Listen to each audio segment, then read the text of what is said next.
warahmatullahi wabarakatuh. Waalaikumsalam warahmatullahi wabarakatuh. Alhamdulillahirabbil alamin. Wassalatu wassalamu ala asyrofil anbiya'i wal mursalin wa ala alihi wa sahbihi ajma'in.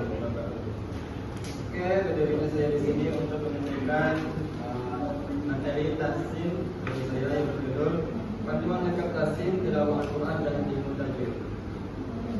Mengapa tahsin tilawah itu penting? Untuk memahami keagungan kalamullah, kebenaran makna. Membaca dengan benar memastikan bahwa makna ayat Al-Quran tersampaikan secara tepat, menghindari kesalahan penafsiran. Kemudian ibadah. Tahsin tilawah adalah bagian dari ibadah, meningkatkan pahala dan mendekatkan diri kepada Allah Subhanahu wa taala.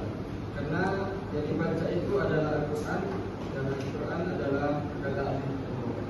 Menjaga originalitas. Dengan tajwid yang benar, kita turut menjaga keaslian dan kemurnian Al-Quran sebagaimana diturunkan kepada Nabi Muhammad SAW. Memahami dan menerapkan tajwid bukan hanya tentang Al-Quran, tetapi tentang menghormati keagungan firman Tuhan. Pengantar ilmu tajwid, definisi tujuan dan hukumnya.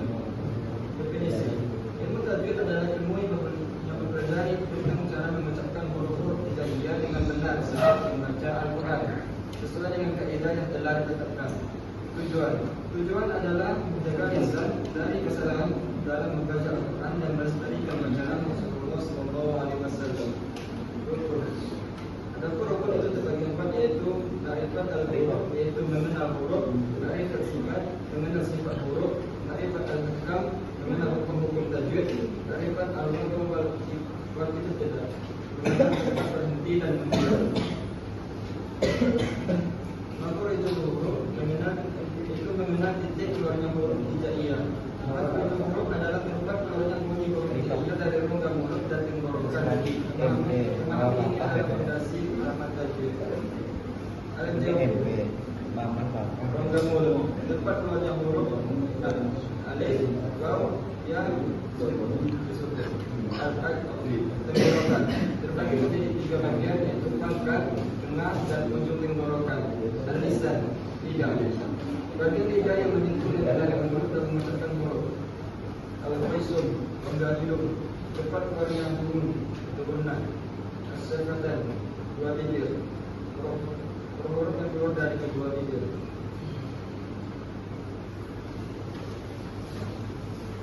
Hukum sukun dan tanwin, isra, idiom, isra, dan ikhlas. Nun sukun atau nun mati dan tanwin memiliki empat hukum tajwid utama yang saat bertemu huruf hijaiyah tertentu. Isra, harfi, jelas dan terang tanpa dengung jika bersama huruf. Kedua, menegur dengan dengung atau tanpa dengung. Itu yang bertemu huruf. Ya, ro, mim, lam, waw, dan nun. Ikhlas sama-sama dengan dengung. Jika bertemu 15 huruf sisa selain ikhlas dan ikhlas. Mengubah kondisi sukun atau tanwin menjadi mim jika bertemu huruf ikhlas.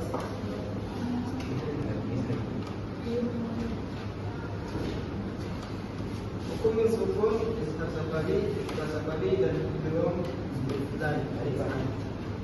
Mim sukun juga memiliki hukum tajwid tersendiri saat bertemu huruf hijaiyah. Secara sabari itu dibaca jelas dan terang tanpa dengung. Jika mim sukun bertemu selain huruf ba dan mim. Sabari dibaca sama-sama disertai dengung. Jika mim sukun bertemu huruf ba, idiom, mislah. Menegur dan disertai dengung jika mim sukun bertemu huruf. Hukum mat, jenis yang disebut dan cara menerapkannya. Mat adalah mengencangkan suara pada huruf-huruf tertentu yang terbagi menjadi berbagai jenis dan panjang bacaan tertentu. Yang pertama ada mat tawaini, yaitu panjang dua harakat jika ada alif setelah fathah, waw sukun setelah dhamma, atau ya sukun setelah kasroh. Mat fatih mutasir, panjang 4 sampai 5 harakat jika mat tawaini bertemu hamzah dalam satu kata. Ketiga, mat jaiz mutasir, panjang 2, 4 sampai 5 harakat jika mat tawaini bertemu hamzah bila dikata. Keempat, kat lazim berbunyi mutsarraf, panjang 6 harakat jika mat tawaini bertemu huruf satu kata. Terus praktik meningkatkan kualitas tilawah dan setiap hari. Pertama, mulai dengan niat tulus. Berbagai niat anda semata-mata karena Allah untuk mendapatkan keberkahan. Kedua, hindarkan qori'an atau qori terkenal. Dengarkan bacaan qori sedang membaca Al-Quran yang fasih untuk meniru makna dan irama. Belajar dari guru atau talaki. Mencari guru memiliki sanad adalah cara terbaik untuk belajar memperbaiki bacaan secara langsung. Latihan konsisten. Lalu kasih waktu khusus setiap hari untuk membaca dan berlatih tajwid Anda, meskipun hanya sebentar. Memahami maknanya. Memahami arti ayat yang diusulkan dan berkaitan dalam membaca. Rekam bacaan Anda. Rekam dan mendengar bacaan membantu mengerti skenario yang perlu diperbaiki. Kesimpulan dan ajakan berkelanjutan. Mari terus belajar dan mengamalkannya. Oke, terima kasih. Ada yang ingin bertanya?